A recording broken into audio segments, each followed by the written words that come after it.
The Newtown satanic idol, the Warrens' forest investigation deep in Connecticut woods. The Warrens discovered a massive idol used to invoke forces that refused to leave when the rituals ended. Less than 10 miles from the quiet town of Monroe, Connecticut, where Ed and Lorraine Warren maintain their home and the headquarters of the New England Society for Psychic Research, the wooded areas surrounding Newtown become the setting for one of their most disturbing outdoor investigations.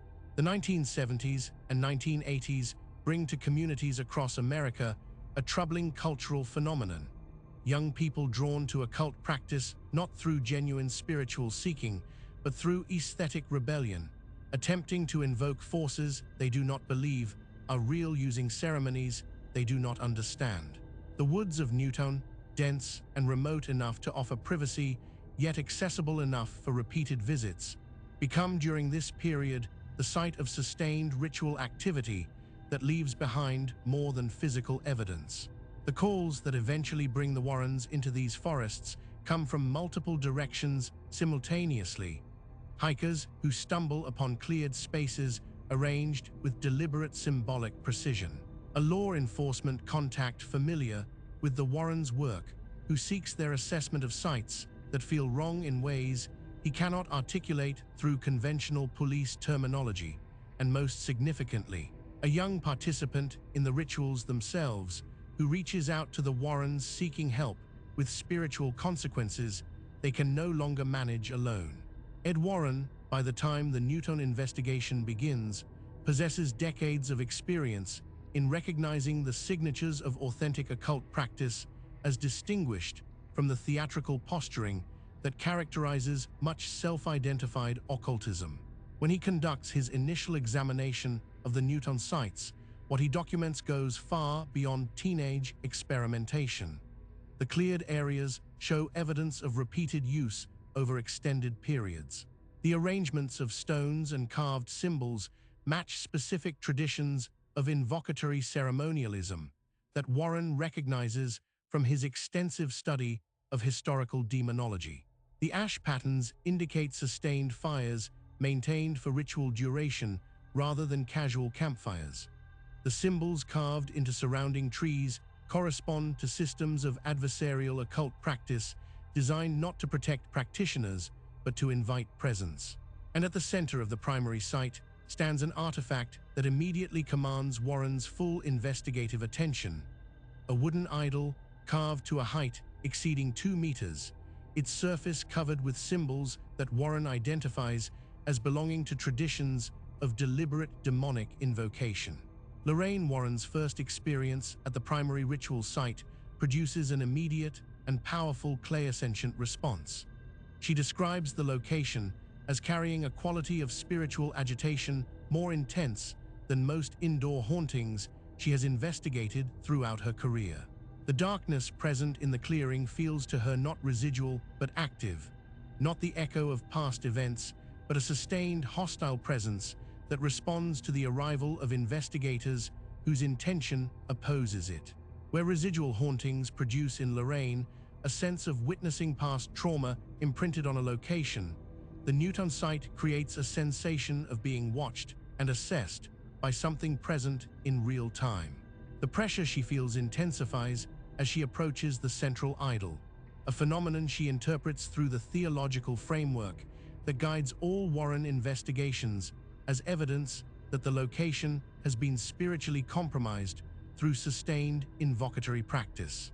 In Lorraine's assessment, the repeated ceremonies conducted at this site have thinned the boundary between the natural world and the realm of adversarial spiritual entities, creating a persistent opening that continues to function even when no practitioners remain present to maintain it. Ed Warren documents the idol with the methodical thoroughness that characterizes his approach to all potentially dangerous artifacts. He photographs it from multiple angles, recording the specific symbols carved into its surface and their arrangements. He measures its dimensions and assesses the craftsmanship, noting that the construction required sustained effort and planning rather than impulsive creation.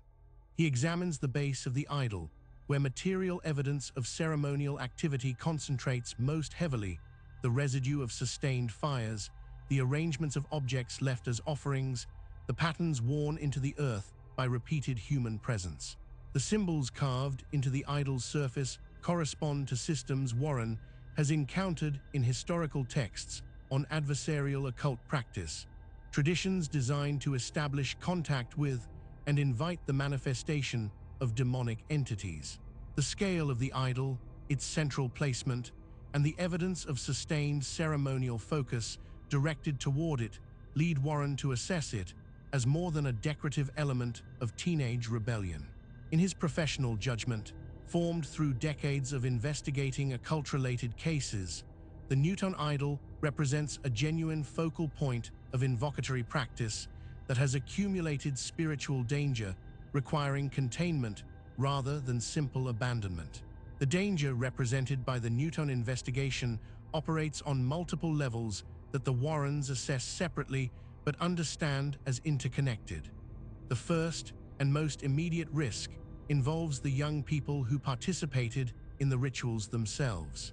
Ed Warren speaks frequently in his lectures about the pattern he has observed repeatedly across his career.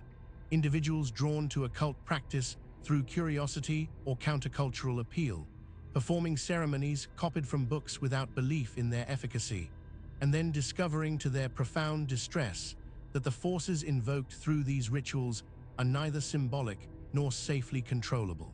The young person who contacts the Warrens seeking help describes experiences that Warren recognizes immediately as consistent with demonic oppression, the initial stage of a progressive spiritual affliction that can advance to more serious manifestations if left unaddressed. The symptoms include persistent nightmares with specific recurring imagery, a sensation of being watched that intensifies in darkness, unexplained physical symptoms that medical examination cannot account for, and a pervasive sense of spiritual dread that began immediately following participation in the Newtown rituals and has intensified steadily since. The second dimension of danger pertains to the ritual sites themselves and represents a broader concern that extends beyond individual participants to affect the locations where sustained invocatory practice occurred.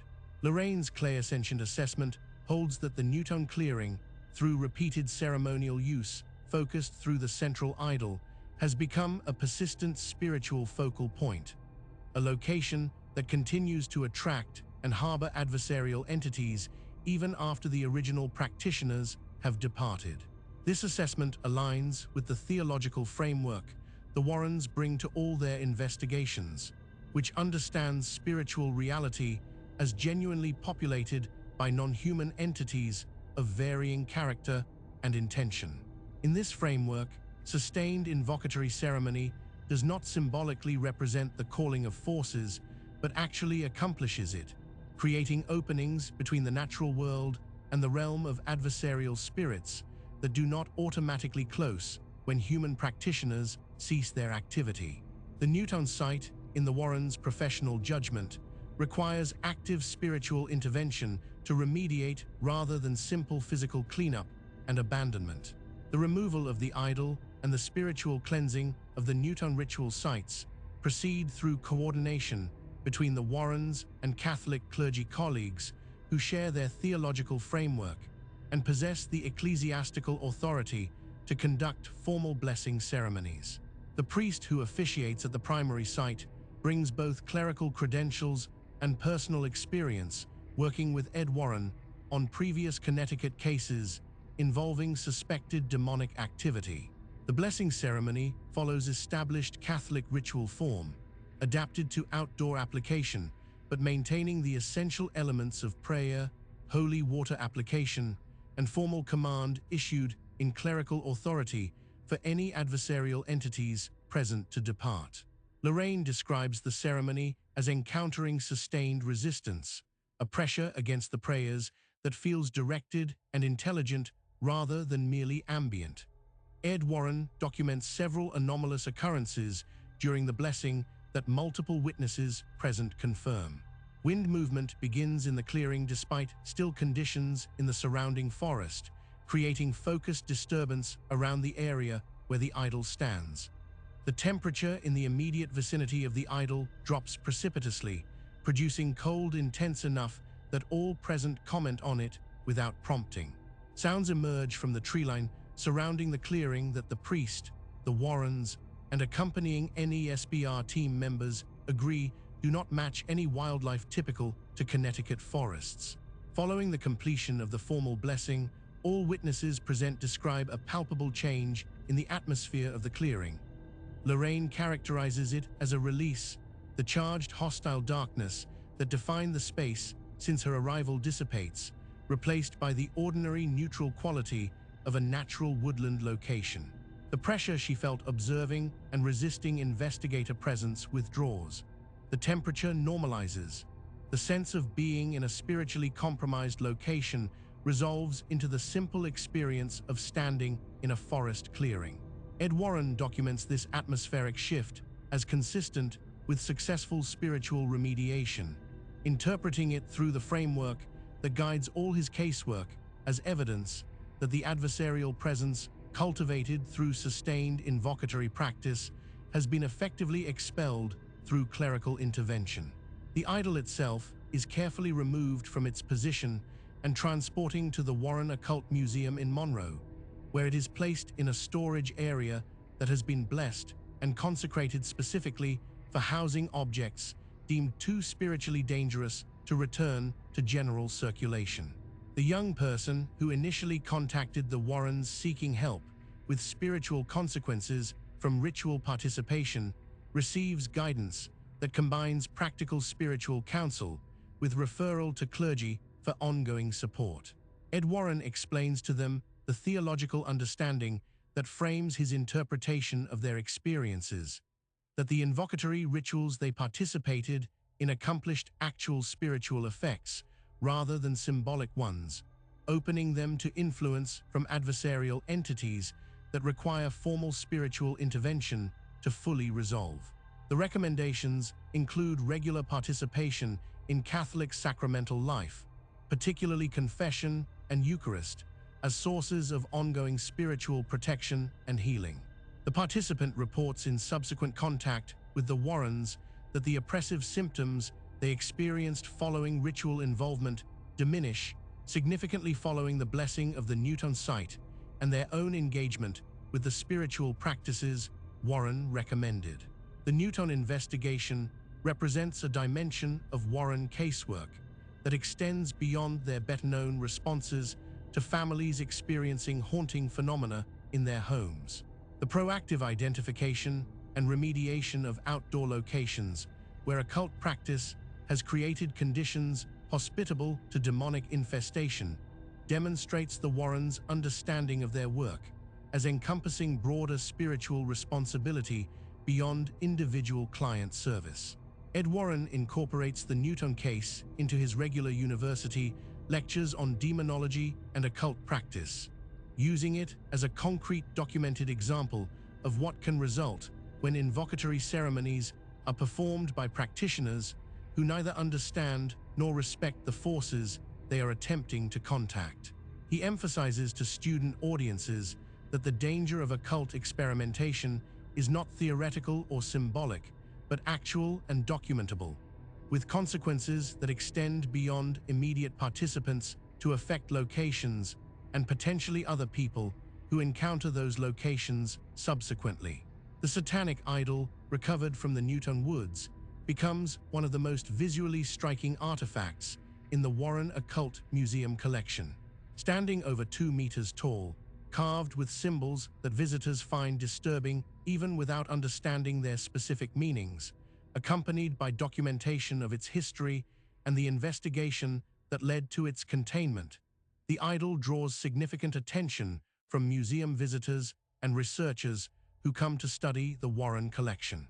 Lorraine continues to reference the Newtown investigation in interviews conducted throughout the subsequent decades of her public work, describing it as an important reminder that the adversarial forces the Warrens investigate throughout their career are not exclusively the product of spontaneous haunting or individual spiritual affliction, but can be deliberately cultivated through human action. The forces invited through occult practice, she emphasizes, do not respect the intentions or expectations of those who call them, do not limit their effects to willing participants, and do not automatically depart when practitioners lose interest or become frightened by what they have invoked. The Newtown case illustrates the Warrens' consistent position that spiritual reality is populated by genuinely non-human entities whose existence and activity are independent of human belief or disbelief. In this framework, occult invocatory practice functions not as theater or psychological exercise, but as actual attempt at contact with objective spiritual forces that respond to ceremonial approach, regardless of whether practitioners believe in their literal existence. The sustained rituals conducted in the Newtown woods, focused through the central idol and performed with sufficient ceremonial consistency to match historical invocatory traditions, produced, according to Warren assessment, exactly what such practices are designed to produce: the establishment of contact with and the invitation of presence from adversarial entities that Catholic demonology identifies as demons. The spiritual remediation of the site through formal clerical blessing and the containment of the idol in consecrated museum space represent the application of the countervailing spiritual authority that the Warrens understand as necessary and effective response to demonic infestation, regardless of how that infestation originates. The woods surrounding Newtown returned to ordinary use following the Warren investigation and the removal of the idol. Hikers and outdoor recreationists report no further encounters with evidence of ritual activity or with the sense of spiritual wrongness that drew initial attention to the sites. The young people who participated in the ceremonies moved forward with their lives, carrying with them the sobering knowledge that the forces they attempted to invoke as aesthetic rebellion or countercultural experimentation were neither symbolic nor safely dismissible. The investigation stands in Warren case files as documented evidence of a pattern the couple encounters repeatedly across their decades of work: that human action can create genuine spiritual consequences, that adversarial forces respond to invitation regardless of the sophistication or seriousness of those issuing it, and that effective remediation requires not merely physical cleanup, but formal spiritual intervention conducted with proper authority and intention. If you found this case compelling, subscribe to Vanishing Roads for more documented paranormal investigations from around the world.